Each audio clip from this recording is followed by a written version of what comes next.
Hey everybody, welcome to another episode of Going the Distance. This is episode 48. Can you believe we've done 48 episodes? I can't. But I want to welcome the new members who are just joining us for the first time, and I want to welcome back the members who've joined me from the beginning.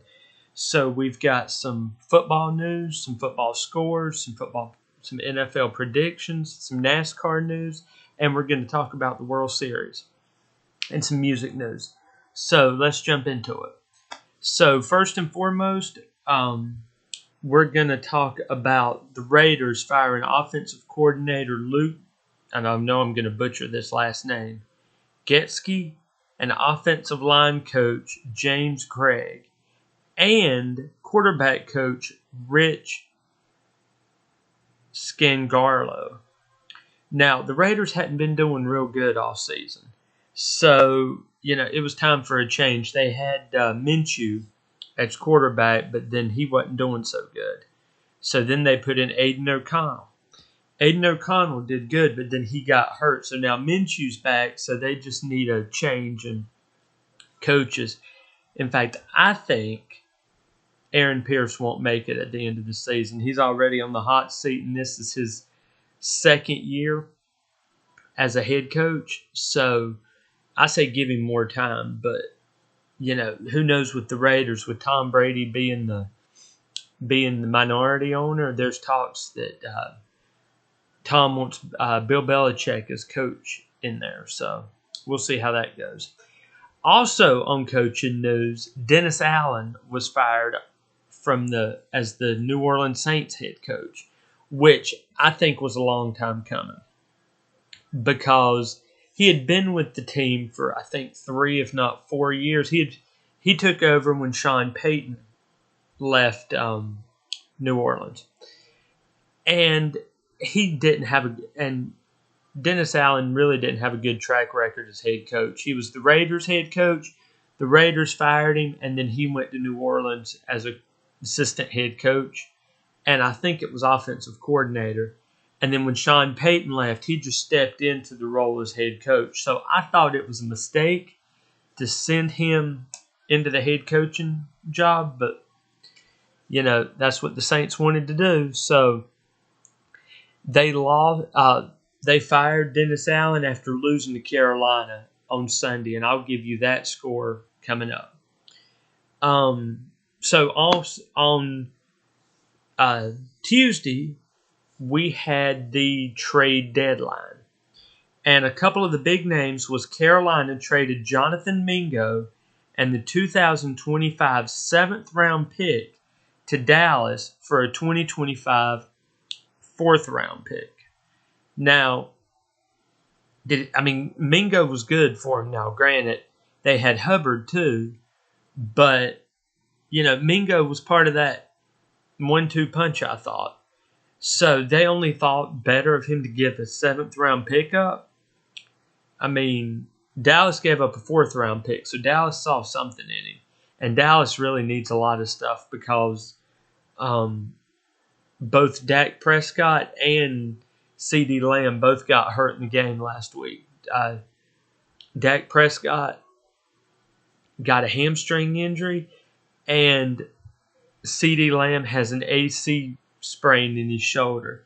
Now, CeeDee Lamb can come back, but Dak Prescott, they put on IR, which means he's out for at least 4 games, which is fine because I don't see Dallas making it to the playoffs this year anyway. This was not a good year for him.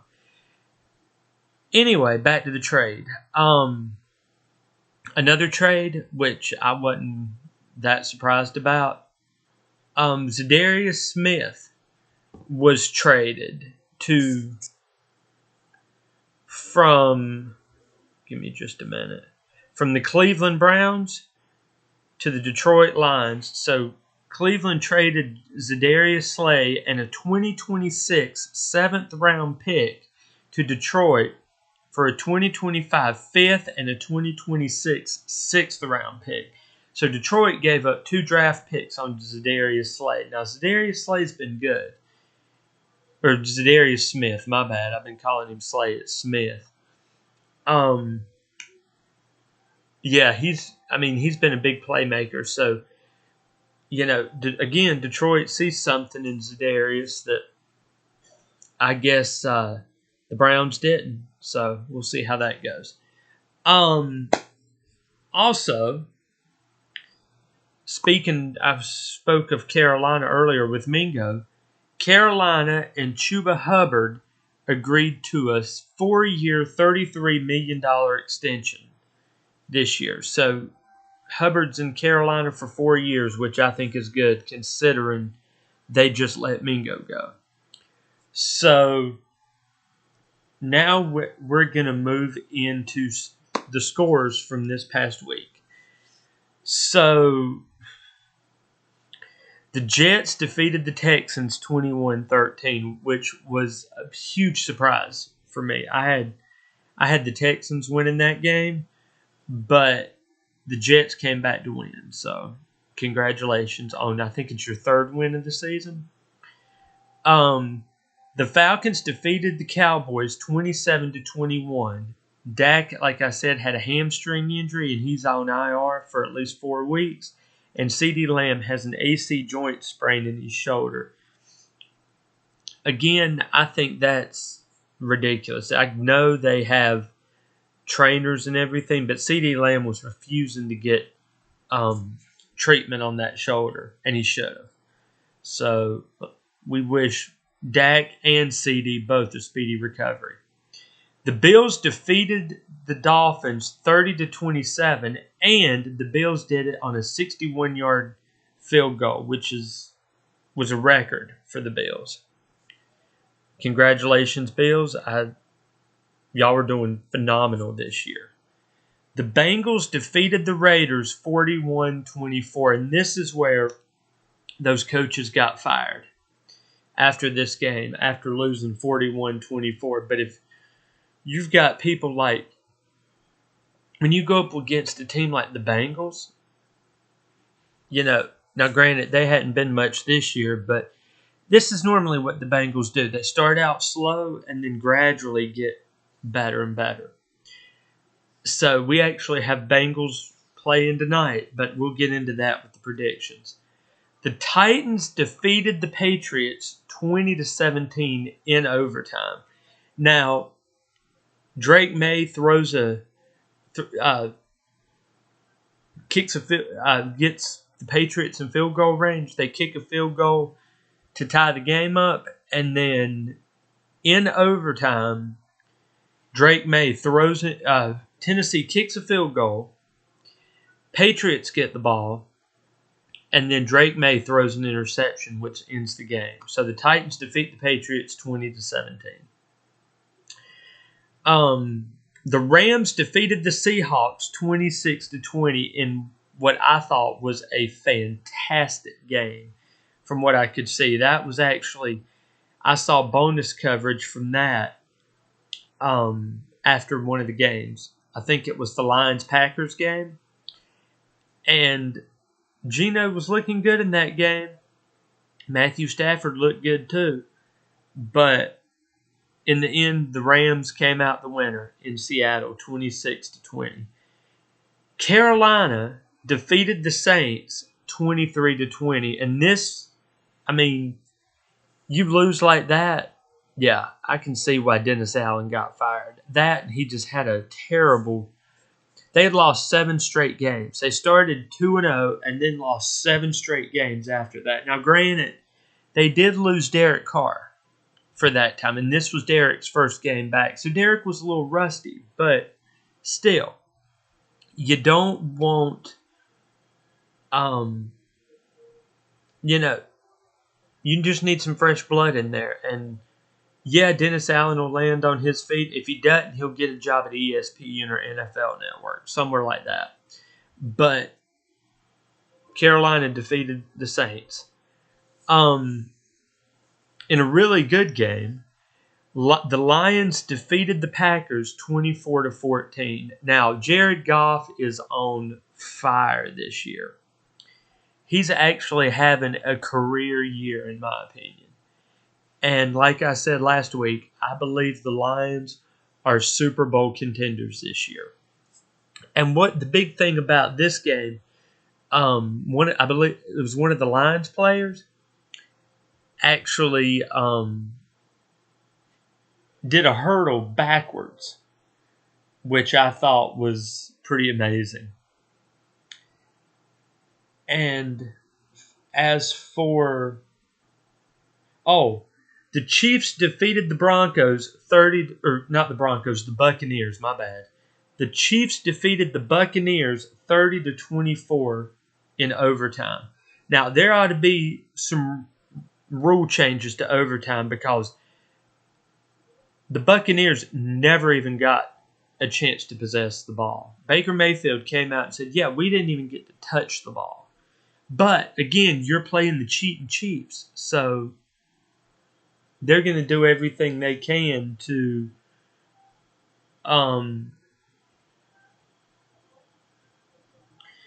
stifle the opposing team so the Chiefs can win.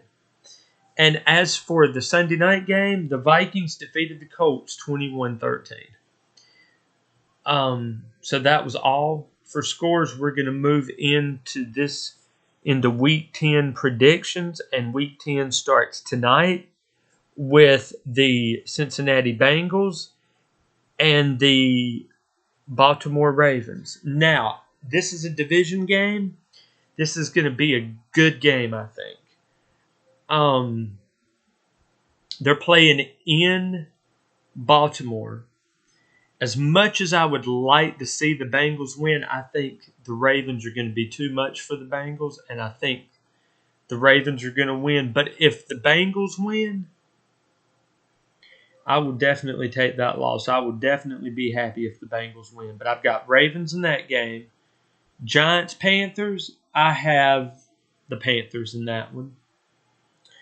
Patriots, Bears, I have the Bears. Bills, Colts, Bills. Falcons, Saints, Falcons. And that's a division game, so that's going to be a hard-fought game. 49ers, Buccaneers, I actually have the Bucs winning that game. Vikings, Jags, I have the Vikings. Titans, Chargers, I have the Chargers. Eagles, Cowboys, I have the Eagles because the Cowboys they're dysfunctional this year. Lions, Texans is the Sunday night game. I actually have the Lions winning that game. Broncos, Chiefs. As much as I'd love to see the Chiefs lose, and I think the Chiefs are going to win. So this ought to be an interesting one, this next one. Steelers, Commanders. I actually have the Commanders, the Redskins, or the Commanders in that game. Jets, Cardinals, I have the Cardinals. And then Monday night, we have Dolphins, Rams. I have the Rams winning that one. And on bye weeks this week, we have the Browns, the Packers, the Raiders, and the Seahawks. So next week, the Raiders will hopefully have some new coaches, and we'll have, and it'll all be good. So I'll be back with the scores and predictions for next week. So now we're going to move into the World Series and talk about the World Series. Now, last week we talked about the Dodgers being 3-0 or 3-1, and I said they couldn't let the Dodgers sweep the Yankees because it's the Yankees. But on Tuesday night, the Dodgers beat the Yankees 7-6 to win the World Series, and I was so happy about that. I think the Dodgers deserve this win, and they can take the trophy back to L.A. And they had their parade, and they just had. I mean, it topped off a phenomenal season for the Dodgers. And after seeing the way they did their stuff with this season, I do believe that they will be back in the World Series again. Now, this is the second or third time they've been to the World Series in, I think, 5 years. they've been 2 or 3 times, and I think twice. This was their second time in 4 or 5 years. So if they keep on the way they're playing, I swear they've got a lot of success behind them. So congratulations to the Dodgers. Now we're going to move into NASCAR. And I'm just going to tell you, after the championship this week, I'm done covering NASCAR. And I'll explain that in a little bit. But we raced in Miami, and this determined the championship 4 to race for the championship next week. And we had Ryan Blaney win, Chase Elliott second, Kyle Larson third, Austin Cindric fourth, and Denny Hamlin fifth. Now, 3 of that top 5 were in the Elite 8, getting ready to should have gone into the Final 4. But now we have Blaney and Riddick and Byron and Logano as the 4 moving on. Chase Elliott, Kyle Larson, Denny Hamlin, all 3 got eliminated. And there was a 4th one. I can't remember who the 4th one was. But the reason I'm going to quit covering NASCAR is because this is ridiculous. You've got the most popular driver racing in the chase for a championship, wanting to make it into the Final 4, has made it into the Final 4 all but last year. In fact, he had such a bad year last year, he didn't even make it to the chase. Chase never even made it to the chase last year. He makes it into the 8 this year, comes in second, and doesn't make it into the championship 4. And then you've got Kyle Larson, who won 6 races this year, comes in third in this in the Homestead Miami race, does not move on. It's going to end up going to Joey Logano. I bet you anything. Sunday, Logano wins his 3rd championship. And if that's the case, it's more fixed than we even thought, y'all. So after next week, I'm going to give y'all the championship, how everything ended up. But after next week after next week's race, I'm done calling NASCAR. So, with that being said, what sport do you think I should cover instead of NASCAR? I'd love to hear y'all's opinions. Should it be basketball? Should it be hockey? What should it be? Drop it in the comments and let me know, y'all. Honestly, I don't even know where they're racing next week. I was so disgusted with the way everything was. I was just done, and I'm just done with it. But like I said, I'll cover it next week, and then after that, no more.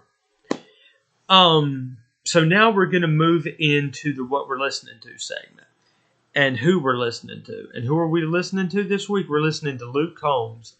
Now, as I covered last week when I did Eric Church, Eric was half of the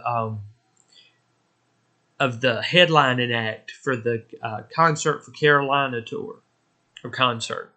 Luke Combs was the other half of that concert. He's a country music artist from Huntersville, North Carolina. He came on the scene in 2014, and I didn't really hear about him until 2017. His debut album was just phenomenal. And if you give me a minute, I have that album.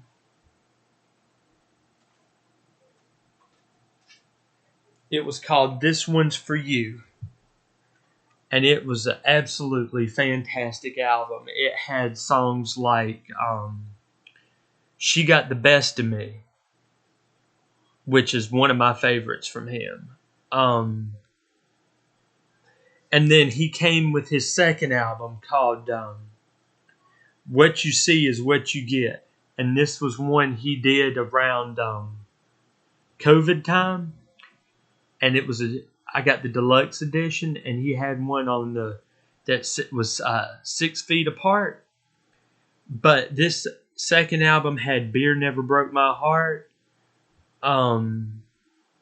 He actually did a duet called One Too Many with Brooks and Dunn, and Does It To Me with Eric Church. So, Luke Combs is a good old country boy.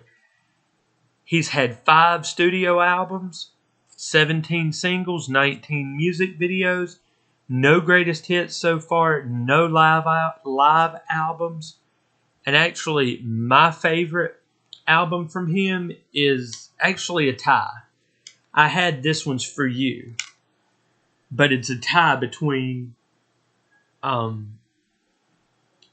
This One's For You and What You See Is What You Get. So, I want you guys to go check out those 2 albums. Let me know what you guys think in the comments. And as always, I would love it if you guys liked this video, subscribed to the channel, commented on this video, commented your thoughts on the video, what you thought. Like I said, since I'm not covering NASCAR, who should I cover next? Just drop it in the comments and let me know. And that's about all I've got for this week. So I hope everybody has a wonderful weekend. I will be back next week. Thank you guys for going the distance, and God bless.